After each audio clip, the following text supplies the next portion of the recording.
Pulong kumakahol na naman.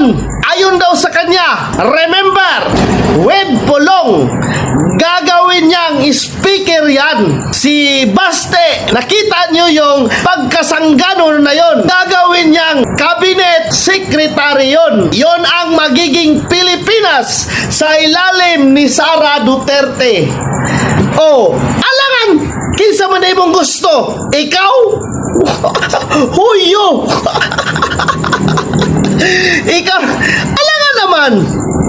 Kinsa na niya ang gusto ni mo ibutang diha? Ikaw? Para inyuhan na pong dulaon ang gobyerno? Ha? Matingala man ta. Alangan karon si VP Sara Duterte ang maging susunod na presidente, ang iyahang ibutang mga pinklawan, mga dilawan o mga bangag. Siyempre, ang ibutang diha ang karapat dapat nga magsilbi sa bayan. Klaro ra jud kayo nga imong motibo, no?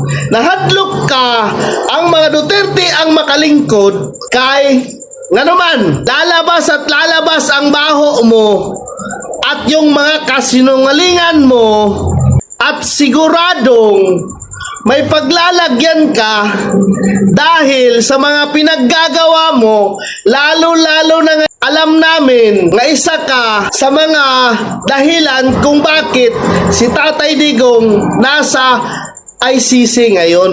O ngayon, sabihin nyo, paghihiganti yan, oy, alangan, bisag si kinsa sa gihimo ninyo kay Tatay Digong, inyuhang gibaboy, tanan nga mga nagkidnap, involved sa kidnapping kay Tatay Digong, managot yun ang dapat managot. Alangan ba naman magwalang kibo na lang si VP Sara Duterte? Tapos ngayon, umiipal ka, gusto mong magpasikat, ha?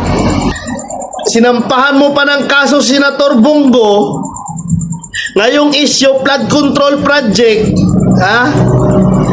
Ang layo, walang laman yung sinampa mong kaso, ha?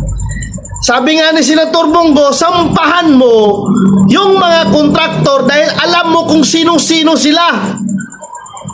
Pag ginawa mo yun, wala nang magbabayad sa'yo. Yung mga pinanser mo, hindi na magbibigay sa'yo. Kasi alam namin, Trillanes, wala na talagang maniniwala sa'yo.